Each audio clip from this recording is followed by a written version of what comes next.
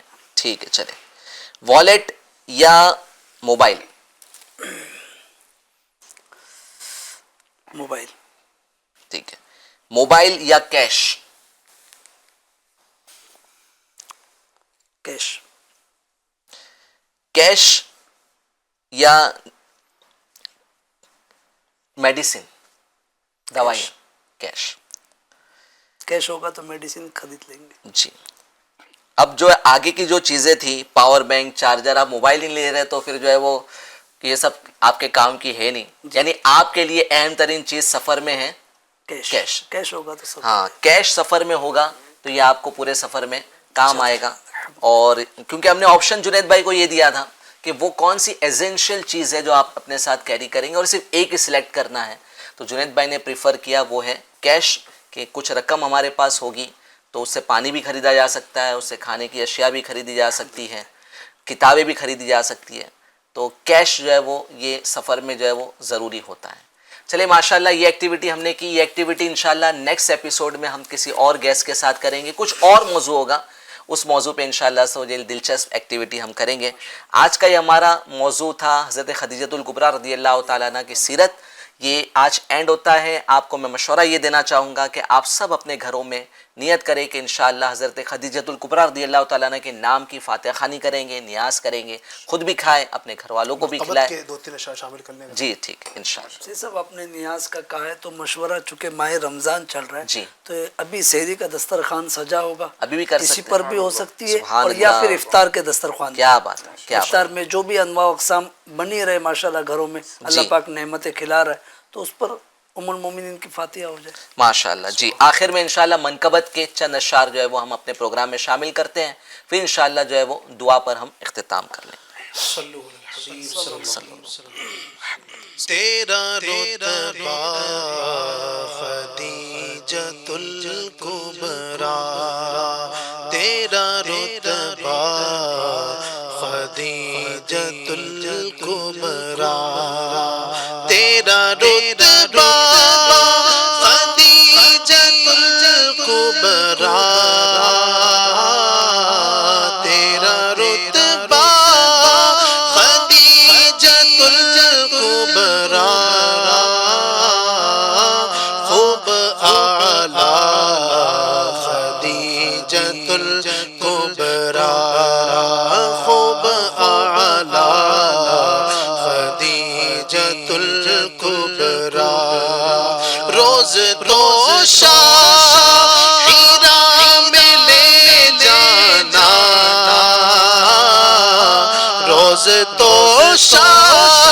ہیرا میں لے جانا وہاں تیرا خدیجۃ الکبریٰ وہاں تیرا خدیجۃ الکبریٰ وقف دین رسول تھا تیرا وقف دین رسول تھا تیرا لمحہ لمحہ خدیجۃ الکبریٰ لمحہ لمحہ خدیجۃ الکبریٰ رب نے تم پر سلام بھیجا ہے رب نے تم پر سلام بھیجا ہے مصطفیٰ خدیجۃ الکبریٰ ہے مصطفیٰ خدیجۃ الکبریٰ پیش مل جانب مشاہد ہے پیش مل جانب مشاہد ہے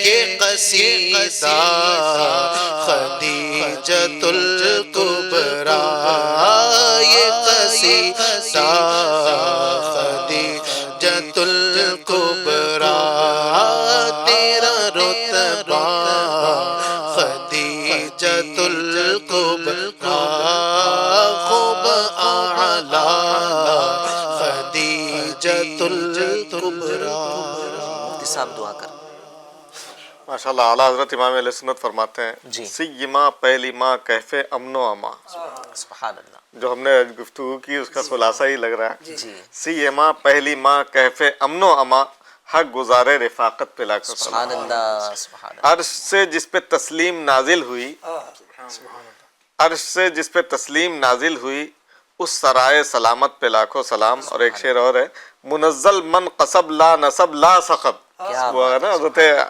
صدیقہ کے لیے حضرت خدیجہ کے لیے موتیوں والا محل ہے اسی کی طرف اشارہ ہے وہ حدیث کی طرف منزل من قصب لا نصب لا صخب ایسے کوشک کی زینت پہ لاکھوں سلام جی مفتی صاحب الحمدللہ رب العالمین والصلاة والسلام علی سید المرسلین مالک و مولا اپنے فضل و کرم سے ہم یہاں حاضر ہیں مالک و مولا آج حضرت ام المؤمنین سیدتنا خدیجۃ الکبریٰ رضی اللہ تعالیٰ عنہا کی بارگاہ والا جہاں میں ہم نے خراج عقیدت پیش کیا مالک و مولا ہم غلاموں کی جانب سے اس خراج عقیدت کو قبول فرما ان کی برکات سے ان کے فیضان سے ہم تمام کو مالا مال فرما مالک و مولا اسلامی بہنوں کو ہم سب کو ان کی سیرت و طریقے پر عمل کی توفیق عطا فرما مالک و مولا جو انہوں نے حضور اکرم صلی اللہ علیہ وسلم کی خدمت گزاری کی غم گساری کی مالک و مولا دنیا آخرت میں اس کا بہترین صلہ انہیں عطا فرما مالک و مولا اپنے فضل سے انہیں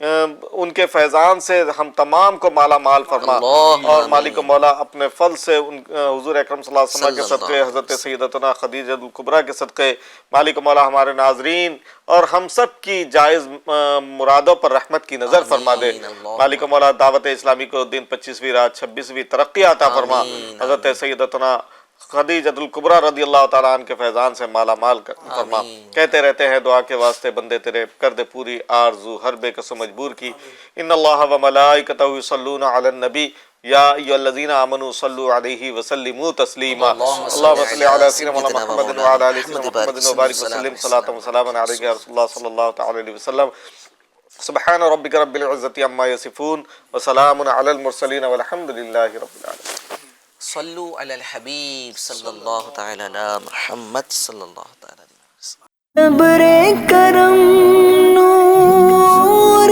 برسا رہا ہے مزہ خوب رمضان میں آ رہا ہے رمضان آ گیا